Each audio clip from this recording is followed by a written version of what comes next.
প্রিয় দেশবাসী, আমাদেরকে দৃঢ়ভাবে এবং ঐক্যবদ্ধভাবে এগিয়ে যেতে হবে। জুলাই সনদ অনুযায়ী আশু করণীয় সংস্কার কাজগুলো আমরা বাস্তবায়ন করতে প্রতিজ্ঞাবদ্ধ। বাকি অংশের বেশ কিছু কাজও আমরা শুরু করে যেতে চাই। আশা করি অবশিষ্ট অংশ পরবর্তীতে নির্বাচিত সরকারের মাধ্যমে বাস্তবায়ন অব্যাহত থাকবে। প্রাতিষ্ঠানিক সংস্কারের দৃঢ় প্রতিশ্রুতি বাস্তবায়নে আমাদেরকে দৃঢ়ভাবে এবং ঐক্যবদ্ধভাবে এগিয়ে যেতে হবে। এর কোনো বিকল্প নেই। এর বাস্তবায়নের মাধ্যমে পুরো বিশ্বের কাছে দেশের নতুন ঐক্যবদ্ধ ভাবমূর্তি তুলে ধরা যাবে। বিশ্বব্যাপী সবার কাছে জাতি হিসেবে বাংলাদেশের শক্তি সম্পর্কে স্পষ্ট ধারণা তৈরি হবে। ঐকমত্য কমিশন গঠন করা আমাদের একটি দুঃসাহসিক উদ্যোগ ছিল। অন্য কোনো দেশে এমন কোনো নজির নেই। এর মাধ্যমে আমরা জাতি হিসেবে রাজনৈতিক গভীরতার সন্ধান পেয়েছি। রাজনৈতিক ঐক্যে পৌঁছার জন্য ঐকমত্য কমিশনের সঙ্গে সকল দলের দলগত প্রস্তুতি, ঘণ্টার পর ঘণ্টা কমিশনের সঙ্গে ঐকান্তিক আলোচনা, জাতীয় লাইভ টেলিভিশনের সামনে সকল দলের ঐকমত্যে পৌঁছার একান্ত প্রয়াস আমাদের রাজনৈতিক ইতিহাসে স্মরণীয় হয়ে থাকবে। এই কমিশনের চেয়ারম্যান হিসেবে আমি সকল রাজনৈতিক দলের কাছে তাদের সীমাহীন ধৈর্য এবং কমিশনের প্রতি তাদের সহযোগিতা এবং সৌজন্য প্রকাশের জন্য জাতির পক্ষ থেকে ধন্যবাদ জানাচ্ছি। আশা করি আমাদের অসমাপ্ত কাজ সমাপ্ত করে শিগগিরই পূর্ণাঙ্গ জুলাই সনদ তৈরি করে জাতির জন্য একটা নতুন পথ নির্দেশনা রেখে যেতে পারব। এই কমিশনের অভিজ্ঞতার মাধ্যমে দেশে যে নতুন রাজনৈতিক সংস্কৃতি গড়ে ওঠার সম্ভাবনা দেখা দিয়েছে, আগামী নির্বাচনের মাধ্যমে যদি সেটা বিকাশমানভাবে স্থায়ী রূপ দিতে পারে, তাহলে আমরা ভবিষ্যতের সকল রাজনৈতিক সংকট মোকাবেলা করতে সক্ষম হব। সকল প্রস্তুতি সমাপ্ত করে দেশের সকল মানুষের, কিশোর কিশোরী, তরুণ তরুণী, ছাত্রছাত্রী, কৃষক, জেলে, গৃহিণী, দিনমজুর, শ্রমিক, ব্যবসায়ী, পেশাজীবী, শিল্পী সবাই মিলে চেষ্টা করে একটা সুন্দর নিখুঁত নির্বাচন আয়োজন করে নতুন বাংলাদেশের দৃঢ় ভিত্তি রচনা করব। প্রিয় দেশবাসী, আমি জানি আগামী জাতীয় নির্বাচন কখন হবে সে বিষয়ে সিদ্ধান্ত জানার জন্য রাজনৈতিক দল ও জনগণের মধ্যে বিপুল আগ্রহ রয়েছে। আমি বারবার বলেছি, এই নির্বাচন ডিসেম্বর থেকে আগামী বছরের জুনের মধ্যে অনুষ্ঠিত হবে। এই সময়ের মধ্যে দেশের নির্বাচন উপযোগী পরিবেশ সৃষ্টির জন্য যা যা করা দরকার সরকার তাই করছে। এখানে মনে রাখা জরুরি, বাংলাদেশ স্বাধীনতার পর থেকে যতবার গভীর সংকটে নিমজ্জিত হয়েছে তার সবগুলোরই প্রধান কারণ ছিল ত্রুটিপূর্ণ নির্বাচন। ত্রুটিপূর্ণ নির্বাচন প্রক্রিয়ায় বারবার ক্ষমতা কক্ষিগত করার মধ্য দিয়ে একটি রাজনৈতিক দল বর্বর ফ্যাসিস্টে পরিণত হয়েছিল। এই ধরনের নির্বাচন যারা আয়োজন করে তারা জাতির কাছে অপরাধী হিসেবে চিহ্নিত হয়ে যায়। এমন নির্বাচনের মধ্য দিয়ে যে দল ক্ষমতায় আসে তারাও জনগণের কাছে ঘৃণিত হয়ে থাকে। এই সরকারের একটি বড় দায়িত্ব হলো একটি পরিচ্ছন্ন, উৎসবমুখর, শান্তিপূর্ণ, বিপুলভাবে অংশগ্রহণের পরিবেশে একটি নির্বাচন অনুষ্ঠান করা, এমন একটি নির্বাচন আয়োজন করা যাতে করে দেশ ভবিষ্যতে নতুন সংকটে না পড়ে। এই জন্য সবচেয়ে বেশি গুরুত্বপূর্ণ হলো প্রাতিষ্ঠানিক সংস্কার। যেই প্রতিষ্ঠানগুলো নির্বাচনের সঙ্গে সরাসরি জড়িত সেগুলোতে যদি সুশাসন নিশ্চিত করা না যায় তাহলে ছাত্র জনতার সকল আত্মত্যাগ বিফলে যাবে। সংস্কার, বিচার, নির্বাচন এই তিনটি ম্যান্ডেটের ভিত্তিতে আমরা দায়িত্ব গ্রহণ করেছিলাম। সেই বিবেচনায় আগামী রোজার ঈদের মধ্যে সংস্কার ও বিচারের বিষয়ে আমরা একটি গ্রহণযোগ্য জায়গায় পৌঁছতে পারব বলে বিশ্বাস করি। বিশেষ করে মানবতা বিরোধী অপরাধের বিচার, যা কিনা জুলাই গণ অভ্যুত্থানের শহীদদের প্রতি আমাদের সম্মিলিত দায়, সেই বিষয়ে আমরা দৃশ্যমান অগ্রগতি দেখতে পারব। এতে আমাদের উপর আপনাদের অর্পিত ম্যান্ডেট ন্যূনতম হলেও বাস্তবায়ন করে যেতে পারব। সেই বিবেচনায় ও ইতিহাসে সবচেয়ে অবাধ, সুষ্ঠু, প্রতিদ্বন্দ্বিতামূলক ও গ্রহণযোগ্য নির্বাচন আয়োজনের জন্য সকল পক্ষের সঙ্গে আমরা আলোচনা করেছি। পাশাপাশি বিচার, সংস্কার ও নির্বাচন সংক্রান্ত চলমান সংস্কার কার্যক্রম পর্যালোচনা করে আমি আজ দেশবাসীর কাছে ঘোষণা করছি যে আগামী জাতীয় নির্বাচন 2026 সালের এপ্রিলের প্রথমার্ধের যে কোনো একটি দিনে অনুষ্ঠিত হবে। এই ঘোষণার ভিত্তিতে নির্বাচন কমিশন উপযুক্ত সময়ে আপনাদের কাছে নির্বাচনের বিস্তারিত রোডম্যাপ প্রদান করবে। আমরা এমন নির্বাচন চাই যা দেখে অভ্যুত্থানের শহীদদের আত্মা তৃপ্তি পাবে, তাদের আত্মা শান্তি পাবে। আমরা চাই আগামী নির্বাচনে সবচেয়ে বেশি ভোটার, সবচেয়ে বেশি প্রার্থী ও দল অংশ নেক। এটা সবচেয়ে অবাধ, সুষ্ঠু ও নিরপেক্ষ নির্বাচন হিসেবে জাতির কাছে স্মরণীয় হয়ে থাকুক। ১.৫ যুগ পরে দেশে সত্যিকারের একটি জনপ্রতিনিধিত্বশীল সংসদ গঠিত হবে। বিপুল তরুণ গোষ্ঠী এবার জীবনে প্রথম ভোট দেওয়ার সুযোগ পাবে। এসব লক্ষ্যে প্রয়োজনীয় সকল পদক্ষেপ নেওয়ার জন্য আমরা জাতির কাছে অঙ্গীকারবদ্ধ। আমি দেশবাসীর প্রতি আহ্বান জানাই, আপনারা সকল রাজনৈতিক দল এবং আপনাদের এলাকার প্রার্থীদের কাছ থেকে সুনির্দিষ্ট অঙ্গীকার আদায় করে নেবেন, যেন আগামী সংসদের প্রথম অধিবেশনেই যেসব সংস্কারের প্রশ্নে ঐকমত্য অর্জিত হয়েছে তা কোনো প্রকার কাটাছেঁড়া ছাড়াই যেন তারা অনুমোদন করেন। আপনারা ওয়াদা আদায় করে নেবেন যে তারা বাংলাদেশের স্বাধীনতা, সার্বভৌমত্ব, আঞ্চলিক অখণ্ডতা এবং জাতীয় মর্যাদার প্রশ্নে কখনো কোনো প্রকার আপোষ করবেন না এবং দেশের বাইরের কোনো শক্তির কাছে দেশের স্বার্থ বিকিয়ে দেবেন না।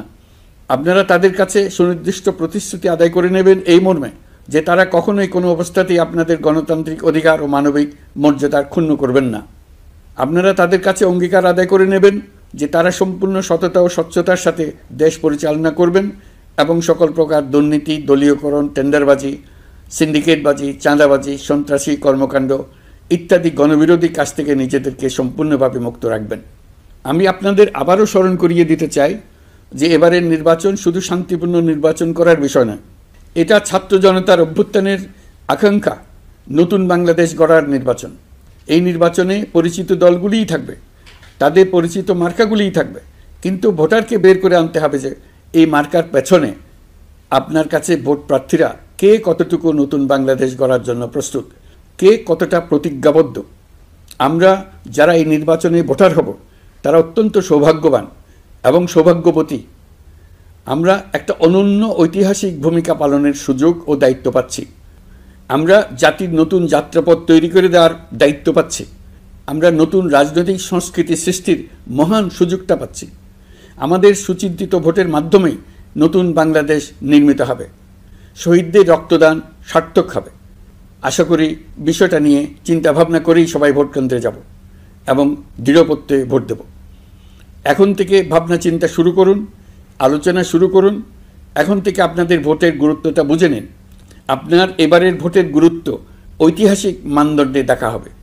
প্রিয় দেশবাসী, আমাদের সবসময় মনে রাখতে হবে পতিত ফ্যাসিবাদ ও তার দেশি বিদেশি দোসররা নতুন বাংলাদেশ গড়ার সম্মিলিত প্রচেষ্টাকে পদে পদে বাধাগ্রস্ত করার চেষ্টা চালিয়ে যাচ্ছে। তারা নানামুখী অপপ্রচারে লিপ্ত। তারা সবসময় চাইবে জুলাই অভ্যুত্থানের মাধ্যমে তৈরি হওয়া জাতীয় ঐক্যের শক্তিকে পরাভূত করতে, গণতান্ত্রিক আকাঙ্ক্ষা বাস্তবায়নের প্রচেষ্টাকে লাইনচ্যুত করতে এবং বাংলাদেশকে পুনরায় করায়ত্ত করতে। আমি আগেও বলেছি, আজ আবারও বলছি, আমরা একটা যুদ্ধ অবস্থায় আছি। এখন আমাদের একতাবদ্ধ থাকতে হবে যে কোনো মূল্যে। পরাজিত শক্তি এবং তাদের সহযোগীরা ওত পেতে বসে আছে আমাদের ছোবল মারার জন্য, আমাদের অগ্রযাত্রাকে রুখে দেওয়ার জন্য। আমরা তাদের কিছুতেই এই সুযোগ দেব না। আসুন আমরা আমাদের সম্মিলিত প্রচেষ্টায় প্রিয় মাতৃভূমির স্বাধীনতা, সার্বভৌমত্ব, আঞ্চলিক অখণ্ডতা ও জাতীয় মর্যাদার বিরুদ্ধে যে কোনো আঘাত প্রতিহত করার উদ্দেশ্যে প্রতিরোধের ঐক্যবদ্ধ সুদৃঢ় প্রাচীর গড়ে তুলি। লোভ, স্বার্থপরতা, হিংসা বিদ্বেষ মুক্ত হয়ে দীর্ঘমেয়াদে বাজারের জিনিসপত্রের দাম স্থিতিশীল রাখতে আমরা তৎপর হয়েছি। কোনো জিনিসের দাম যাতে আকস্মিকভাবে বেড়ে না যায় সেদিকে আমরা সর্বোচ্চ নজর দিয়েছি। ফলে এবার আলু, পেঁয়াজ, ডিম, চিনি, শাকসবজি, তরিতরকারি ও মশলাসহ অধিকাংশ পণ্যের দাম গত বছরের তুলনায় কমেছে। আমরা সার্বিক বাজার ব্যবস্থাকে দুর্বৃত্তদের চক্র থেকে বের করে এনে বাজারে একটা প্রতিযোগিতামূলক পরিবেশ তৈরি করতে পেরেছি। জনগণকে ন্যায্য মূল্যে নিত্য প্রয়োজনীয় জিনিস পৌঁছে দিতে সরকারের সব রকমের চেষ্টা অব্যাহত আছে। পাশাপাশি দেশবাসী যাতে নির্বিঘ্নে যাতায়াত করতে পারেন সেজন্য সরকার সর্বোচ্চ ব্যবস্থা নিয়েছে। আইনশৃঙ্খলা বাহিনীর সদস্যরা মানুষের জানমালের নিরাপত্তায় সজাগ রয়েছেন। বিপুল সংখ্যক কর্মকর্তা কর্মচারী এবং পুলিশ ও সেনাবাহিনীর সদস্যরা অক্লান্ত পরিশ্রম করছেন। আমি তাদের প্রতি আন্তরিক কৃতজ্ঞতা জানাচ্ছি। আগামী দিনে কখনোই বাস, রেল ও বিমান যাত্রায় কোনো ধরনের অনিয়ম যাতে না হয় সেজন্য সরকার একটি কেন্দ্রীয় অনলাইন টিকেটিং প্ল্যাটফর্ম করতে যাচ্ছে, যেখানে এই একই প্ল্যাটফর্ম থেকেই যাত্রীরা খুব সহজেই বাস, ট্রেন ও ফ্লাইটের টিকিট ক্রয় করতে পারবেন। একই রকমভাবে সব ধরনের সরকারি সেবা যাতে জনগণের দোরগোড়ায় পৌঁছে যায় সেজন্য নাগরিক সেবা বাংলাদেশ এই নামে একটি সেন্টার পরিচালিত হচ্ছে। দেশের সর্বত্র শহরে, হাটে বাজারে তরুণ তরুণীদের মাধ্যমে বেসরকারি ব্যবস্থাপনায় সার্ভিস সেন্টার স্থাপনের কাজ শুরু করেছে। এটি ঢাকা শহরে কয়েকটি সেবা কেন্দ্রের মাধ্যমে শুরু হয়েছে। প্রশিক্ষণপ্রাপ্ত স্থানীয় তরুণ উদ্যোক্তারা নাগরিক সেবা কেন্দ্র থেকে সাধারণ নাগরিকদের এনআইডি, পাসপোর্ট, লাইসেন্স, পুলিশের কাছে জিডি করা, কর ফাইলিং করা সহ বিভিন্ন সরকারি ডিজিটাল সেবা দেবেন। এর ফলে দালাল চক্রের খপ্পর থেকে মুক্তি পাওয়া যাবে, নানা রকম হয়রানি ও ভোগান্তি কমবে বলে আমরা আশাবাদী। এই প্রজেক্ট শূন্য বাজেটে আমরা শুরু করেছি। দেশের বিদ্যমান অব্যবহৃত সম্পদ ব্যবহার করেই সামনে এগিয়ে চলা সম্ভব, এটাই আমরা বাস্তবে করে দেখার চেষ্টা করছি। আমাদের চেষ্টা হচ্ছে প্রতিটি মন্ত্রণালয় থেকে যতগুলি সেবা এর আওতায় আনা যায় সবগুলোকে নিয়ে আসা। আমরা চেষ্টা করছি যাতে শিশু জন্মগ্রহণ করা মাত্রই তার জন্ম সনদ পেয়ে যায়, ওটাই হবে তার নাগরিক স্বীকৃতি এবং রাষ্ট্র কর্তৃক তার দায়িত্ব গ্রহণের অঙ্গীকার। ওইখান থেকেই যাবতীয় সকল সনদ সে তার নাগরিক অধিকার হিসেবে ক্রমাগতভাবে সম্মানের সঙ্গে পেতে থাকবে। এক অফিস থেকে আরেক অফিসে তার দৌড়াতে হবে না, দালালের পেছনে মাসের পর মাস ঘুরতে হবে না। বিদেশ সফরে গেলে সেখানকার প্রবাসী বাংলাদেশিরা প্রায় আমাদেরকে সরকারি সেবা পেতে নানা রকম দুর্ভোগের কথা জানান। প্রবাসীদের জন্য বিদেশে তাদের নিজ নিজ শহরে আমরা বেসরকারি উদ্যোগে পরিচালিত নাগরিক সেবা কেন্দ্র স্থাপনের উদ্যোগ নিচ্ছি। সেখান থেকে তারা পাসপোর্ট নবায়ন, জাতীয় পরিচয়পত্র ইত্যাদি সংগ্রহ করতে পারবেন। এগুলো কঠিন কাজ, এগুলোকে কঠিন করা হয়েছে, কিন্তু এখন সরকারের অভ্যন্তরে সাহসী ও উদ্যোগী সিনিয়র সচিব এবং ডিজিদের সহযোগিতায় অন্তর্বর্তী সরকারের মেয়াদকালে আমরা এটা সমাপ্ত করতে বদ্ধপরিকর। প্রিয় দেশবাসী, আপনারা জানেন ঐতিহাসিক অভ্যুত্থানের পর এই সরকার যখন দায়িত্ব গ্রহণ করে তখন দেশের অর্থনৈতিক অবস্থা ছিল ভয়াবহ। ভয়ঙ্করভাবে যুদ্ধবিধ্বস্ত দেশের অর্থনীতিও এতটা খারাপ থাকে না যতটা খারাপ করে দিয়েছে 16 বছরের লাগামহীন লুটপাটতন্ত্র। আশার বিষয় হচ্ছে শুধু ব্যাংক নয়, প্রত্যেকটি আর্থিক প্রতিষ্ঠান এখন ঘুরে দাঁড়িয়েছে। জনগণের আমানত এখন নিরাপদ। অর্থনীতির অধিকাংশ সূচক ইতিবাচক ধারায় ফিরে এসছে। আমাদের অর্থনীতির ইতিবাচক ধারা বিদেশি বিনিয়োগকারীদেরকেও আকৃষ্ট করছে। বৈদেশিক মুদ্রার রিজার্ভ শূন্যে নেমে যাওয়ার ভয়ে পতিত সরকার বিদেশি ব্যবসায়ীদের আয় নিজ দেশে নিতে দিচ্ছিল না। আমরা সেটা নিরসন করেছি, বৈদেশিক মুদ্রার রিজার্ভকে ইতিবাচক অবস্থায় নিয়ে আসতে পেরেছি। এই অর্থ বছরে আমরা চেষ্টা করেছি এমন একটি বাজেট দিতে যা সত্যিকার অর্থে জনকল্যাণমুখী হয়।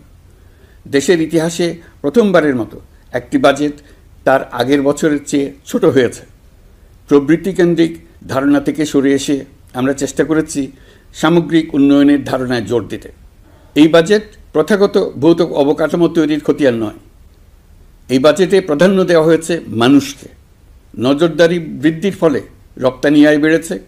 অর্থনীতির দুঃসময়ে আমাদের প্রবাসী ভাই বোনেরা রেমিটেন্স যোদ্ধা হিসেবে এগিয়ে এসছেন, যার ফলে রেমিটেন্স প্রবাহ উল্লেখযোগ্যভাবে বৃদ্ধি পেয়েছে।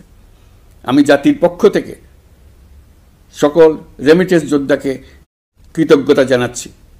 স্বৈরাচারী সরকারের পতনের পর অর্থ পাচার রোধে কঠিন পদক্ষেপ নিয়েছে অন্তর্বর্তী সরকার। এছাড়া পুরনো আমদানির দায় পরিশোধ হওয়ায় বৈদেশিক মুদ্রার রিজার্ভের উপরও চাপও কমেছে। রাজস্ব আদায় বাড়ানোর জন্য পূর্ব ঘোষণা অনুযায়ী জাতীয় রাজস্ব বোর্ড এনবিআর ভেঙে অর্থ মন্ত্রণালয়ের অধীনে রাজস্ব নীতি বিভাগ এবং রাজস্ব ব্যবস্থাপনা বিভাগ নামে দুটি স্বতন্ত্র বিভাগ প্রতিষ্ঠা করা হয়েছে। এটি একটি বড় কাঠামোগত সংস্কার। এই সিদ্ধান্তের ফলে বিশাল আকারের দুর্নীতি কমবে, রাজস্ব ব্যবস্থার দক্ষতা বাড়বে, স্বার্থের দ্বন্দ্ব কমবে এবং রাজস্ব আহরণের আওতা সম্প্রসারিত হবে। অর্থনীতি সহ বিগত মাসগুলোতে সরকারের প্রত্যেকটি মন্ত্রণালয় ছোট বড় বহু সংস্কারের উদ্যোগ নিয়েছে। মোট 54টি মন্ত্রণালয়ে 1000-এরও উপরে সংস্কার ও উন্নয়ন সংক্রান্ত পদক্ষেপ নেওয়া হয়েছে। এর পাশাপাশি আমরা যে সংস্কার কমিশন করেছিলাম তাদের সুপারিশের মধ্য থেকে আশু করণীয় সুপারিশগুলো দ্রুত বাস্তবায়নের জন্য মন্ত্রণালয়গুলো কাজ করে যাচ্ছে। 54টি মন্ত্রণালয়ে 129টি সুপারিশ বাস্তবায়ন করা হয়েছে। এই সকল সংস্কার কাজের মধ্যে কয়েকটি চুম্বক অংশ আজ আপনাদের সামনে তুলে ধরতে চাই। আইন ও বিচার বিভাগ মোট 33টি গুরুত্বপূর্ণ সুপারিশ ইতিমধ্যে বাস্তবায়ন করেছে। এর মধ্যে উল্লেখযোগ্য হল ইন্টারন্যাশনাল ক্রাইমস ট্রাইব্যুনাল অ্যাক্ট 1973 সংশোধন ও পুনর্গঠন করে আইনটি আন্তর্জাতিক মানের সাথে সামঞ্জস্যপূর্ণ করা। বিচার বিভাগীয় সংস্কার কমিশনের প্রস্তাব অনুযায়ী সুপ্রিম কোর্ট বিচারক নিয়োগ অধ্যাদেশ 2025 প্রণয়ন ও জারি করা হয়েছে। এর অধীনে প্রথমবারের মতো বাংলাদেশের ইতিহাসে গণবিজ্ঞপ্তির মাধ্যমে সুপ্রিম কোর্টে বিচারক নিয়োগের সুযোগ তৈরি হয়েছে। দেওয়ানি কার্যবিধির সংশোধন করা হয়েছে, যার ফলে এখন বাদীকে আর দিনের পর দিন সশরীরে আদালতে যেতে হবে না। এক একটি দেওয়ানি মামলা নিষ্পত্তি হতে আগে যত সময় লাগত, এই সংশোধনীর ফলে সময়সীমা অর্ধেকে কমিয়ে আনা সম্ভব হবে বলে আমরা মনে করছি। দেশের 1000-এর বেশি অবকাঠামো এবং প্রতিষ্ঠানের নাম পলাতক প্রধানমন্ত্রীর বাবা, মা, ভাই, বোন, আত্মীয় স্বজনের নামে প্রতিষ্ঠিত করা হয়েছিল। তার মধ্যে ছিল সেনানিবাস, বিমানঘাঁটি, নৌবাহিনীর জাহাজ, মেগা সেতু, সড়ক, স্থাপনা, স্কুল, কলেজ, বিশ্ববিদ্যালয়, হাসপাতাল, গবেষণা কেন্দ্র, আরও বহু কিছু। এগুলো সব নাম পরিবর্তন করা হয়েছে। নারী ও শিশু নির্যাতন দমন আইন সংশোধন করা হয়েছে। প্রবাসী ভাই বোনদের অনেক দিনের দাবির পরিপ্রেক্ষিতে পাওয়ার অফ অ্যাটর্নি বিধিমালা সংশোধন করা হয়েছে। এখন পুরনো পাসপোর্টে নো ভিসা রিকোয়ার্ড স্টিকার থাকলে কিংবা জন্মসনদ থাকলে বিদেশ থেকে পাওয়ার অফ অ্যাটর্নি সম্পাদন করতে পারবে। আগামী 2 মাসের মধ্যে আইনগত সহায়তা কার্যক্রম ব্যাপকভাবে বিস্তার করা হবে। বছরে এখন গড়ে 35,000 মামলা নিষ্পত্তি হয়। আমাদের লক্ষ্য এটিকে 2 লক্ষ মামলায় উন্নতি করা। মামলা দায়েরের 48 ঘন্টার মধ্যেই যাদের বিরুদ্ধে মামলার কোনো ভিত্তি নেই তাদের বাদ দেওয়ার ব্যবস্থা করা হচ্ছে। আমরা সর্বোচ্চ চেষ্টা করেছি দেশের মানুষকে লুটপাট তন্ত্র থেকে বের করে আনতে। আপনারা জানেন, বিগত 16 বছরে উন্নয়নের নামে মেগা প্রকল্প নিয়ে কী পরিমাণ লুটপাট হয়েছে। মেগা প্রকল্পগুলো যেন হয়ে উঠেছিল মেগা ডাকাতির প্রকল্প। আমরা দায়িত্ব গ্রহণের পরপরই বিভিন্ন উন্নয়ন প্রকল্প পুনরায় মূল্যায়ন করে দেখেছি যে প্রায় সব প্রকল্পেই ভৌতিক ব্যয় ধরা হয়েছে। শুধুমাত্র সড়ক পরিবহন ও মহাসড়ক বিভাগ, সেতু বিভাগ, রেল মন্ত্রণালয়, বিদ্যুৎ বিভাগ, জ্বালানি ও খনিজ সম্পদ বিভাগ, এই 5টি বিভাগে ব্যয় সংকোচ করা হয়েছে 46,308 কোটি টাকা। এই টাকা দিয়ে জ্বালানি খাতে সমস্ত বকেয়া মিটিয়ে দিয়ে বকেয়ার পরিমাণ শূন্যে নামিয়ে আনা হয়েছে। বৈদেশিক ঋণ পরিশোধ করে সব ধরনের ঋণের ফাঁদ থেকে বেরিয়ে আসা আমাদের অগ্রাধিকার। দেশে বিনিয়োগ বাড়ানো ও নতুন কর্মসংস্থান তৈরিতে আমাদের গুরুত্ব দিতেই হবে।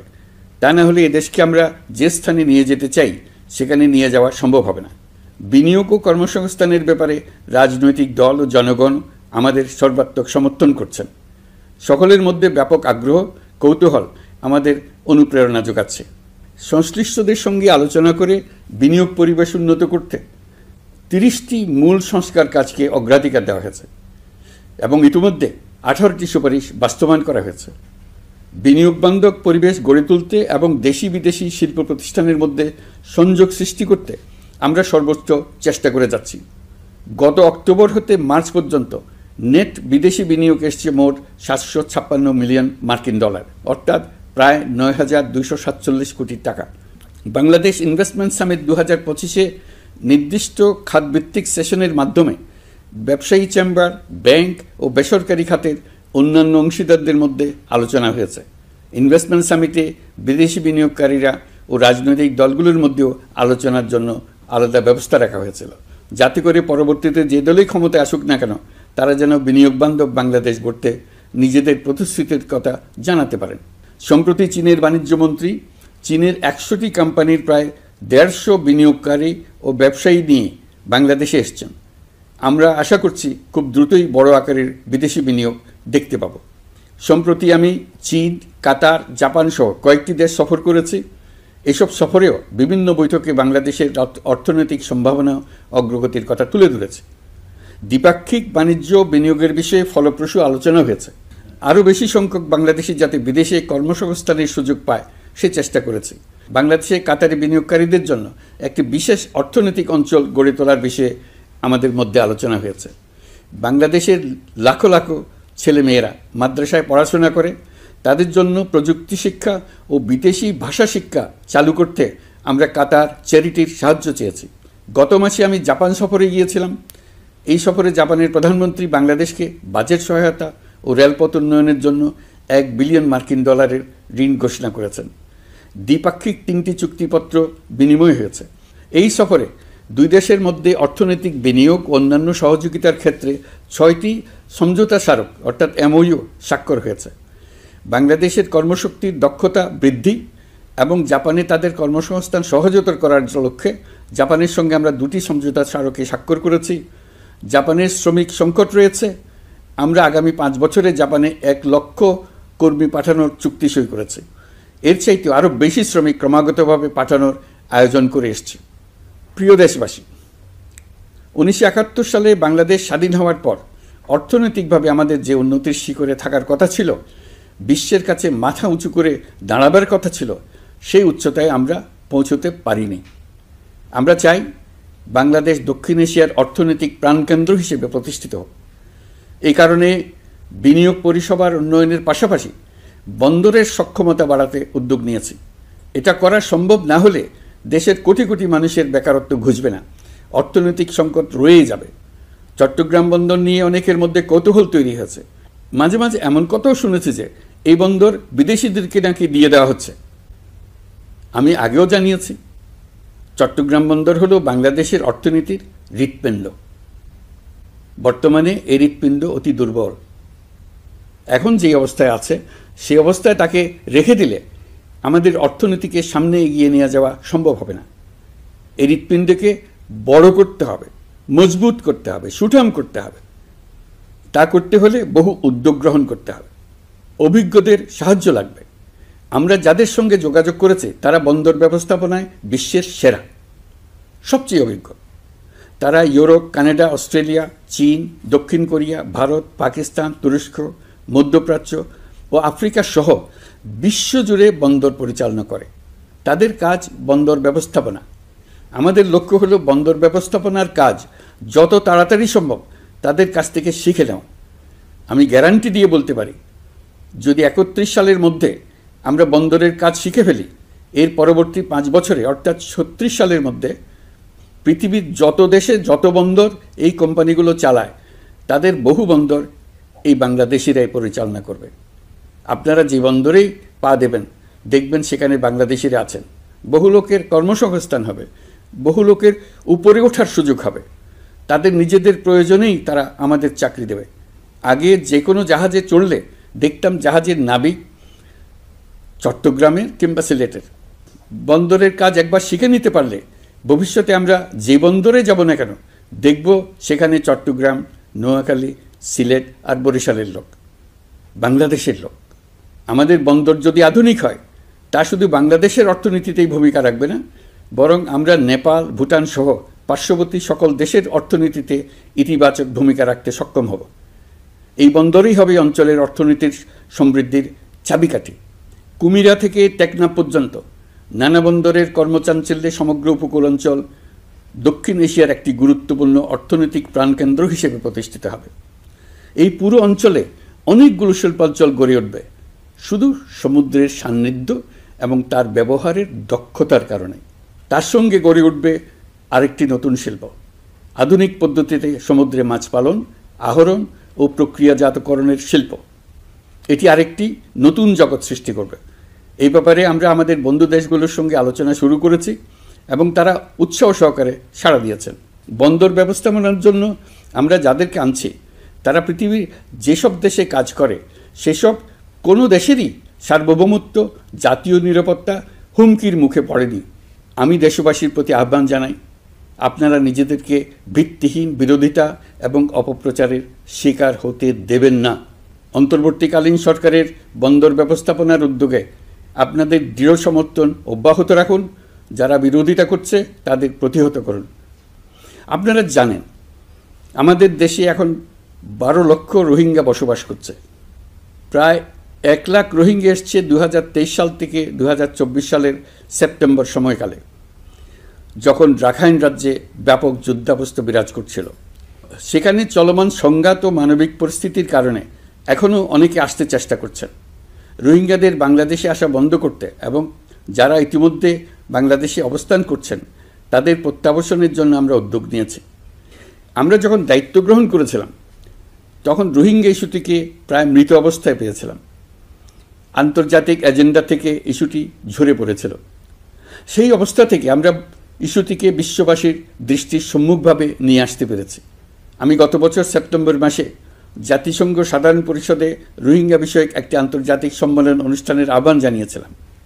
আপনারা জেনে খুশি হবেন, জাতিসংঘের সকল সদস্য রাষ্ট্র এই বিষয়ে একমত হয়েছেন এবং তারা একটি উচ্চ পর্যায়ের আন্তর্জাতিক সম্মেলন আয়োজনের সিদ্ধান্ত নিয়েছে। এই বছর সেপ্টেম্বর মাসে যুক্তরাষ্ট্রের নিউ ইয়র্কে এই সম্মেলনটি অনুষ্ঠিত হবে। একই সাথে রোহিঙ্গাদের প্রত্যাবাসনের জন্য আমরা আন্তর্জাতিক জনমত গঠন করতে পেরেছি।